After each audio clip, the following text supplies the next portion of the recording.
morning, everyone. Thank you so much for joining the January 2025 Board of Regents meeting.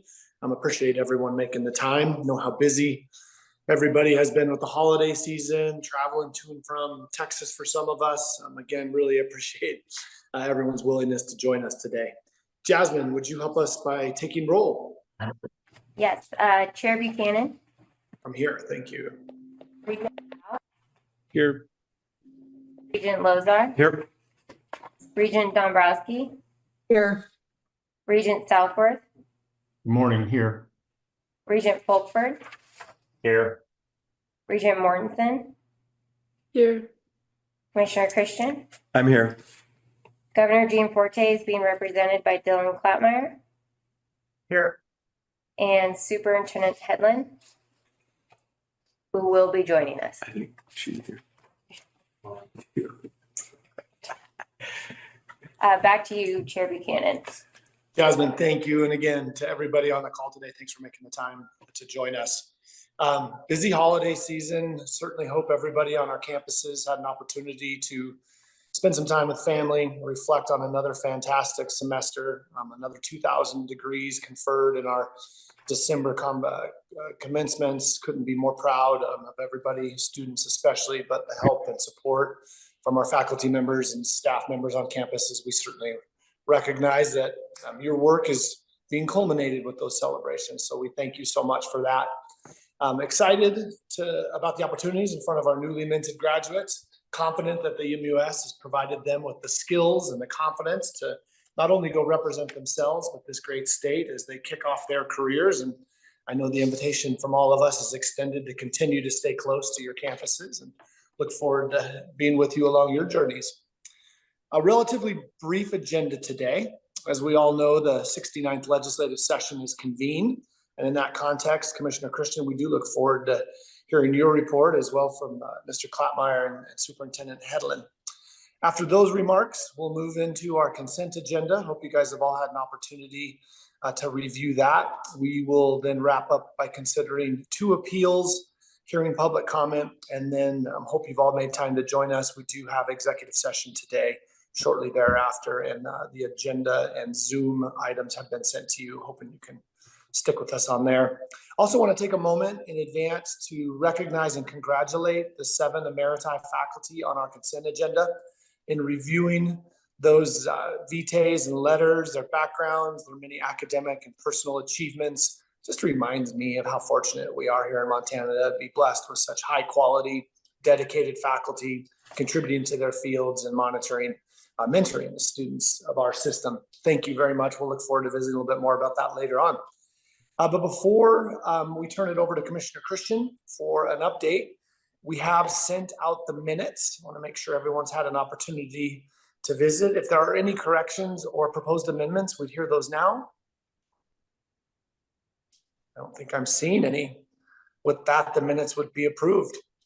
Commissioner Christian, we know you've been busy. Thank you so much for your leadership as we kick off the legislative session, and pass the microphone over to you for your report. Thank you. Thank you, sir. Mr. Chair, members of the board, good to see everyone today. Also extend my gratitude for making time to be here in a busy time of year. Appreciate everyone's time and commitment. I actually want to start my comments today with a congratulations to the Montana State football team for making it to the FCS National Championship game Monday night in Frisco. I think they proudly represented Montana as the champions that they are. Most importantly, though, I extend a heartfelt thanks and congratulations to President Cruzado, Athletic Director Costello, and Coach Vegan for really leading a program that's helping to shape some incredible young men into a team and a group of people that I think we can all be proud of. I watched the game from here in Helena, and I just thought they represented us incredibly well on a national stage. And congratulations, Madam President, and to the entire MUS Bobcat team. The MUS. Well, now they're a university system team. MSU Bobcat team. Mr. Chair, as you know, we're now 3 days into the session with 86 left to go, but who's counting? Over 4,200 bills have been requested so far. They are moving quite quickly. Hearings are being scheduled and actually even being held as we meet here this morning. Obviously, we will spend the next few months working closely with the governor's office and the legislature to demonstrate the value of the university system to the state and to tell our story of a high-functioning, but also a ever-evolving, innovative post-secondary education system. Part of our work is responding to questions day in and day out from legislators about program services, fiscal impact, all the things that we do out of this office, and to communicate with the budget committee to ensure that they understand the needs of the system and we can work closely together to fulfill those needs so we can continue on our mission, developing and providing high quality higher education in an ever-changing landscape. Going into the session, I think we gained a clear understanding and perspective of the governor's priorities. Again, I'd like to extend our gratitude for him for making higher education a priority and working with us during the budget process. House Bill 2, the state pay plan, which, by the way, has a hearing tomorrow, the fastest sort of ever that it's moved along. So we're encouraged by that.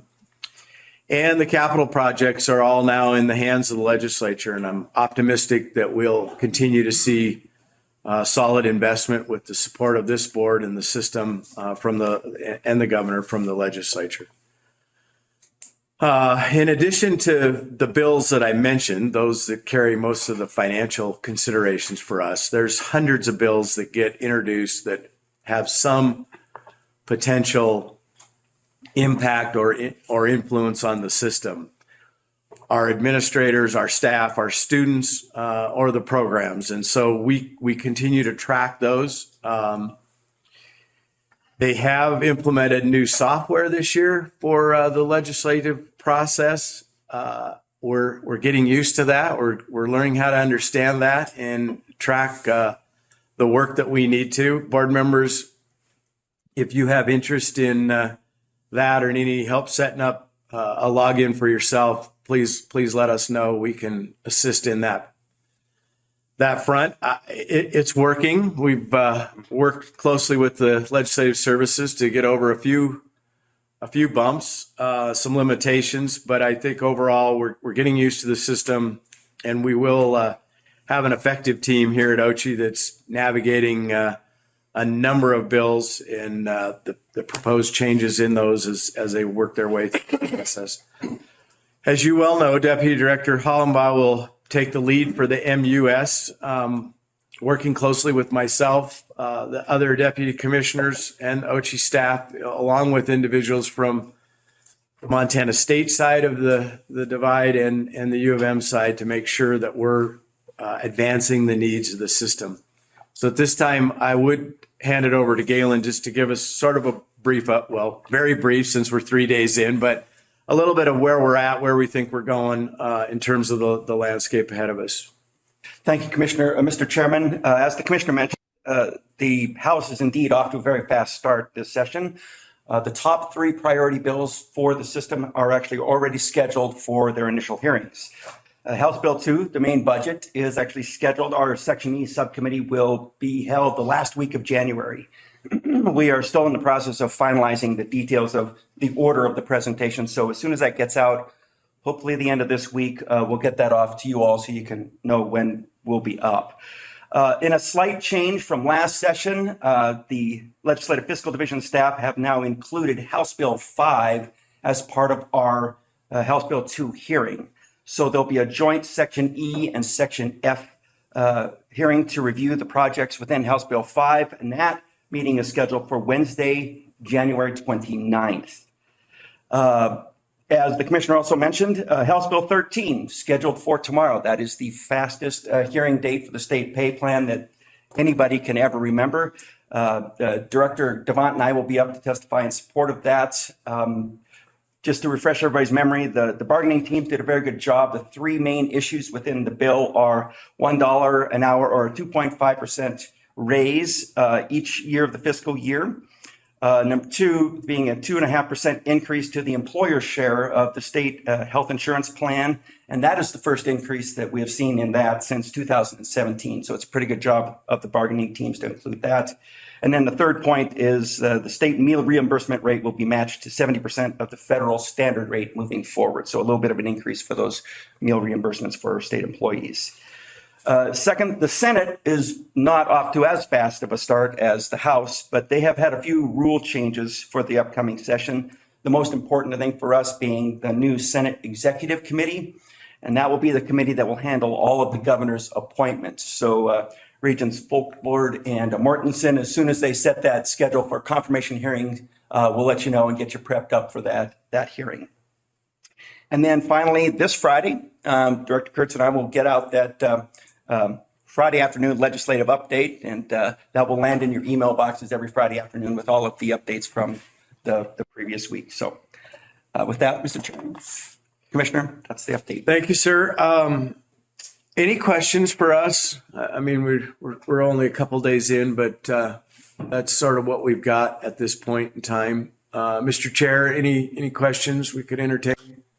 I thank you very much, Commissioner. I guess the only question is if folks outside of this circle are interested in getting some of those updates, is that something that we can provide links, other members of the higher ed community for those Friday calls, or are those limited to ourselves? Yeah, Mr. Chairman, Commissioner, they'll be posted to our website as well for those that don't get the email. Great, thank you. Hey, Chair, Galen, sorry, I might have misunderstood that. Last session, the Regents were afforded, I don't remember if it was Thursday or Friday, but I think it was a weekly just update where I'm not reading 4,200 bills. We're just kind of tracking your brain as we're moving through this. Is that something that's been talked about? Or it was just really helpful to see it through your eyes and hear it. You know, it'll be helpful for us to see it through your eyes and hear it through your words in lieu of me following you online. Yeah, You know, if that's a possibility. they're happening. They're scheduled starting next week. We'll have some information and links and stuff sent out to you here in the next few days. Awesome, thanks.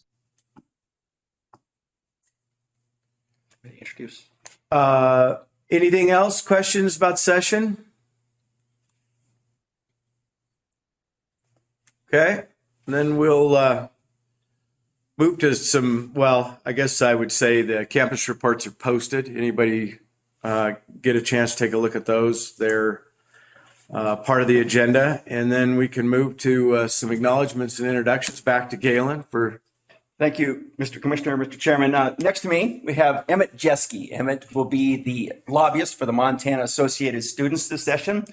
Joining Emmett in his quest up at the legislature will be Hope Morrison, who will be the lobbyist for the Associated Students of the University of Montana, and Isabel or Izzy Watson from ASMSU. So that will be your student lobbyist team. Emmett is from Kalispell and is attending Western, studying business administration with a minor in constitutional studies. So Emmett, welcome. We've been bringing you all up to speed as quickly as we possibly can. I know it's quite like a fire hose, drinking out of a fire hose, but welcome, and we look forward to seeing you up at the Capitol. So welcome, Emmett.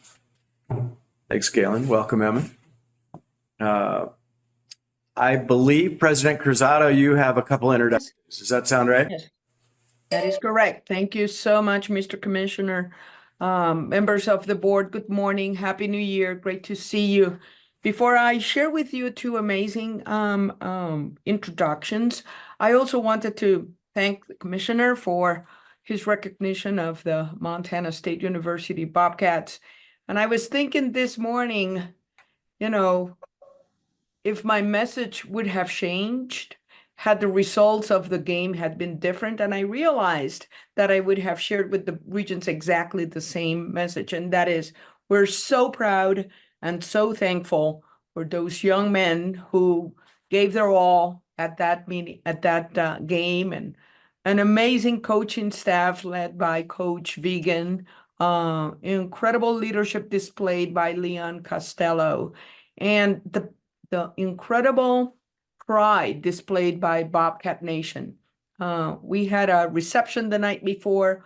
We had over 5,000 Bobcats showing up in one and the same place. It was like another commencement ceremony. Everybody was happy at the same time. And then in that stadium the next day, I would say the spread was about 60-40. So Bobcats showed in force. They were proud. And again, what an incredible opportunity for Montana State University to represent the beautiful state of Montana on the national level. I want to share with you two great introductions, two extraordinary individuals who are going to be joining our team.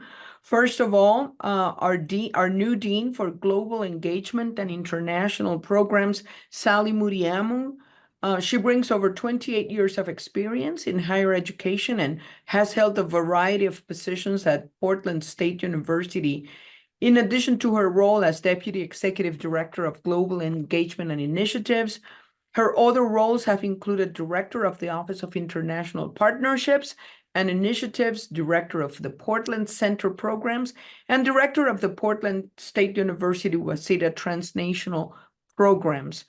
Muriamu earned her doctorate in educational leadership in post-secondary education from Portland State University, a master's degree in later modern British history from the University of London, and a bachelor's degree in history from Lewis and Clark College. Muriamu replaces Dan Miller, who served as interim dean, and we thank Dan for his service, and we welcome Sally. The other very important appointment that I want to share with you today is our new dean of the College of Letters and Science. This is the largest college in Montana State University, and I'm proud to announce Will Thomas. Since 2005, Dr. Thomas has been a history professor, Angle Chair in the Humanities at the University of Nebraska-Lincoln, another land grant, where he recently served as Associate Dean for Research and Graduate Education. Will Thomas was named a McClymont Distinguished Teaching Fellow, a Fellow of the Center for Digital Research in the Humanities, and he was elected Vice President of the American Historical Association, the largest organization of historians in the world with more than 11,000 members. Dr. Thomas has a doctorate and a master's in history from University of Virginia, another land-grant university, and a bachelor's degree in history from Trinity College in Hartford, Connecticut. Among the honors he had received recognitions from the Mellon Foundation, the Lucas Prizes, Mark A. Linton Prize in History, and the John Simon Guggenheim Memorial Foundation. Dr. Thomas replaces Ives Itzerda, and we thank Ives for his service, and we welcome Will to this very important appointment at Montana State University. Thank you so much. Go Cats. Thank you, Madam President. Dr. Modem and Dr. Thomas, welcome to your new roles. And with that, Mr. Chair, I believe that concludes the Commissioner's report, and handing it back to you. Appreciate it. I think it's important. Again, thank you for those introductions, and just to remind ourselves all the work that each of you are doing in prep for this legislative session. We're awful grateful for it. With that, appropriate to introduce Mr. Klappmeyer from the Governor's Office. I would echo Commissioner Christian's comments earlier. A big thank you to you and your team and the Governor's team for clearly elevating education as a priority in the state. We look forward to some of your comments, Dylan. Thanks for joining us. Of course. Thank you, Mr. Chair. I thought the November meeting, the Joint State Board of Education meeting, was great this year. It's always nice to get all the boards and the governor together before the legislative session to talk about our priorities for education. But the legislative session is consuming the vast majority of everyone's time right now. So I just have a couple of updates from the governor's office. I want to start by thanking Regent Lozar for his years of service and strong leadership when he was chairman of this board. It's been a pleasure working with Casey in this role, and I know that we'll continue collaborating in his other professional roles. As far as the appointment of a new regent goes, the governor has interviews next week with applicants, and we should have a new regent appointed very soon. So we'll be sure to keep the commissioner and chair in the loop on that appointment. I also want to thank President Cruzado for your years of leadership at MSU. Your leadership at MSU has truly made the entire Montana University system stronger, and we thank you for everything that you've done for the state. We're certainly going to miss you, but we wish you the best in retirement. And also want to congratulate the Bobcat football team. It was a great season. While that game didn't have the outcome that we wanted, it was a great game. It was a fun game to watch. And as you said, every one of those players should be very proud of their season. The only other update that I want to bring to the board is a piece of legislation that the governor's office is going to be pursuing. We were able to recently brief the commissioner's staff. I apologize for not getting a draft over to the Regents before this meeting, but I did send a draft to Deputy Commissioners Teal and Hollenbaugh this morning. So the legislation that we're going to be pursuing is regarding the makeup of the board. As you know, Article 10 of the Montana Constitution creates a Board of Education made up of the Board of Regents of Higher Education and the Board of Public Education, each made up of 7 members appointed by the governor to terms as provided by law. So that's what the Constitution says. Since then, the legislature further stipulated that the Regents and the Board of Public Ed members shall serve 7-year terms, and no more than 4 should be from a single congressional district or from the same political party. The lieutenant governor is pursuing updating the congressional district lines as they were created using the old pre-1990 congressional districts, not the new ones that we have now. And additionally, state law stipulated that one of the 7 regents shall be a student regent who serves a 1-year term beginning July 1st, as opposed to February 1st for all of the other regents. This law was not applied to the Board of Public Education, but the Board of Public Ed, through administrative rule, created an 8th non-voting seat for a high school student representative on the board. The governor is proposing a similar change to statute to align the regents with the Board of Public Ed's practice. And as I said, I sent a draft over this morning to Joe and Galen.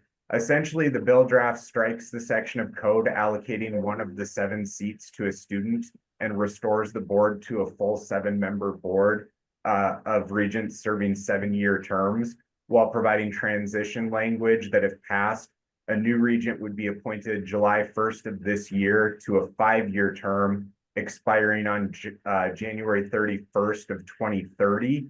And then on February 1st of 2030, a new regent will be appointed to a full 7-year term. And that will get the regents on an annual cycle of a new full member being appointed each year. If passed, we would encourage the regents to create a student seat at the table through regent policy, similar to what the Board of Public Ed has done through administrative rule. The governor believes a student voice at the table is absolutely crucial, but as part of his red tape relief and creating best practices for boards and commissions in the state, he feels that the regents would be better served as a full 7-member board. We all know that it takes a year or more to truly understand the board functions and get up to speed, which is not fair to the student regent who only serves a 1-year term or the board as a whole. That's the overview of the bill. I'm sure the commissioner or his staff or Chair Buchanan will be asked to come in as informational witnesses and to share technical details about the board structure and the onboarding process and other aspects of becoming a regent. And so with that, Mr. Chairman, that's an overview of that bill that we'll be pursuing. And I'm happy to take any questions or feedback that the board might have. Mr. Klopmeyer, thank you for the update. Any comments or questions from members of this call related to that update? I'm not seeing any. Well, as always, we really appreciate your engagement and leadership. Please pass on to your entire team, and including the governor, how grateful we are. We'll look forward to working side by side this legislative session to continue to advance the priorities, the shared policy goals that we've been combined in effort over the last couple of years. Dylan, thank you so much for your time. Thank you, Mr. Chair. I'd also be remiss, sorry, if I didn't recognize the new superintendent as well, Susie Helena. I know the governor recognized her at the State Board of Education meeting, but just really looking forward to working with Superintendent Helena. I think she's going to be a fantastic partner with the Board of Regents and the governor's office. And welcome aboard, Superintendent. Couldn't agree more with that, which is a great segue. Superintendent Hedlund, thank you for joining us. It's fun to have you on today's call, and we'll yield some time for any comments or initiatives you'd like to share and update with us on. Thank you for joining us this morning. Thank you, Dylan and Todd. I appreciate that. I am excited to join you. And I want to start by saying, yes, Susie Hedlund, excited to be here. I've been a teacher, principal, and superintendent across the state in our small to our large schools for many years, and have worked with you in my capacity on the Board of Public Education. So I'm excited to get together with you and get to work. I want to thank the commissioner for a warm welcome and inviting me in early on so we could get to work. We have a lot of opportunity here, and we're excited to have a great partnership. We look forward to working with you to improve our data systems and protocols so that we can increase outcomes for students with that information. I know math is one that we're going to be tackling right away, and I'm looking forward to working together on that. And I also look forward to collaborating on partnerships in assessments with you guys as we look to the plan for high school assessments coming up. As well as just one of the talking points that we had that I thought was really important is making sure that we're working with families to share all the great opportunities that you guys have provided to high school students across the state. So making sure that our schools are really sharing all of those opportunities with families and with students so that they can take advantage of those great programs and dual credit or early college courses. And I think that we just have the optimal leadership right now to accomplish great work in this area and collaborate and be good partners. So looking forward to moving forward with you in all of those different facets, and I'm happy to be at the table. Thank you so much. Thank you, Superintendent Hedlund. I'd echo that too. The years of us collaborating really sets us up to really leap far and reach far for our students in the state. We're really excited about that partnership. Any comments or questions for Superintendent Hedlund? Again, Susie, thanks so much for joining us. We're really looking forward to getting to work with you. And I know we'll be up at the Capitol soon, if not always, for the next couple of months. Again, appreciate your leadership. Thank Any you. other- And you're welcome to stop by anytime. Likewise, we appreciate that. Seeing any other comments before we step into our consent agenda from any members of the board or any other members of the call? Seeing none, I trust and believe everyone has had the opportunity to review our consent agenda. Are there any items that any regent would like to move off of the consent agenda for individual consideration? All right, seeing none, I would entertain a motion to approve the items on the consent agenda. The motion could include items A through J. Do we have a motion? So moved. Thank you, Case. Appreciate that. Any discussion or corrections from members of the board on any of the items on the consent agenda? President Cruzado, President Bodnar, any comments or questions from campuses on any of the items? Any other members of the campuses wish to weigh in? Not seeing anybody. Seeing no further comment, or excuse me, any public comment on this item as we can. Thanks, Jasmine. Seeing no further comment, we'll call for the vote. Those in favor, please signify by saying aye.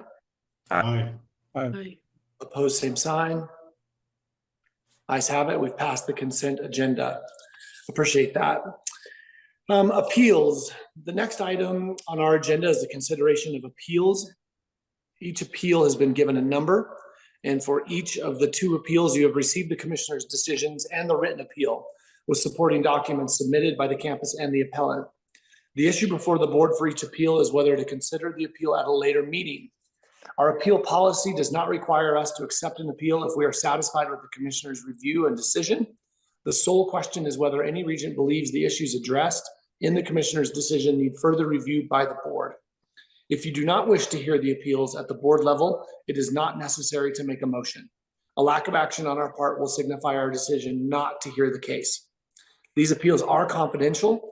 The board will not address the individuals involved by name, identify the campuses involved, or discuss publicly any of the facts or specific issues. Are there any general questions as to this procedure before we consider the appeals on our agenda today? I'm not seeing any. With that, I will entertain a motion to hear any of the appeals before the board. If you wish to move an appeal, please identify the appeal by number and not name the appellant. Do we have a motion? I don't see any. There being no motion to hear any of these appeals, the appellant's request that we entertain these appeals are denied. The commissioner's decision in each of the appeals is upheld. Thank you all for considering those. We appreciate the work of the commissioner's office as it relates to appeals. Gosh, our agenda is ripping through here. Since this is a public meeting, I will now call for any public comment. Public comment may be offered on items on this meeting's agenda or any matter not on the agenda, but under the jurisdiction of the Board of Regents. Written public comment may also be sent to Jasmine Casanovas at jcasanovas@montana.edu. To allow us to give everyone a chance to comment, please limit any comments to 3 minutes. Jasmine, do we have any public comment? We do not. Everyone's rolling up their sleeves and moving to the north of the Capitol there. I'll ask one more time, any public comment? There. Okay. Thank you, Jasmine. I think we have to ask a third time, one more time, any public comment? And 3 times, no. Jasmine, appreciate your work. Thank you. Okay, that would wrap up our public comment and the public portion of this meeting. Again, what seems to be a bit of a light agenda from a time perspective, certainly getting us geared up to dive into the next couple of months in Helena. Want to extend again, before we adjourn to public session, my gratitude to our 2 presidents that are on the call today. Thank you so much for you and your staff's work as we prepare this legislative agenda. Galen and team, thank you for jumping right up there and advocating for the pay plan. Clearly a top priority for all of these members. Before we adjourn to executive session, I would ask any other member of the board have any comments, questions, or any items relative to today's meeting we want to address before we adjourn. Mr. Chair, I would just thank Regent Lozar one last time. This is we certainly had a round of gratitude at the November meeting, but this truly is the last meeting after 10 years serving together. So appreciate all of your work, effort, and service to the state of Montana. Thanks, Casey. Thanks. Regent Lozar, any interest in a comment or two? No, thank you. I'd echo that. Thank you all very much. Hey, Chair, I missed November, so I never got to say anything nice to Casey. But Casey, you're a bright spot. You're going to be missed, bud. Thanks for your mentorship and leadership. You've helped me tremendously, and you'll be missed. Thanks, Jeff. Southworth, that's great. Susie, Dylan, team on this call, thank you all again. We certainly value our partnerships and look forward to rolling up our sleeves. Our next items will be taken up during executive session. As we move into the executive session, and as the presiding officer, I have determined that this discussion relates to matter of individual privacy and that the demands of individual privacy clearly exceed the merits of public disclosure. The board will adjourn upon completion of executive session. Again, want to thank everyone for their participation. Regents who were provided a second Zoom link will log off now and reload on that link and talk here in a moment. The public meeting's adjourned. Appreciate everyone's time.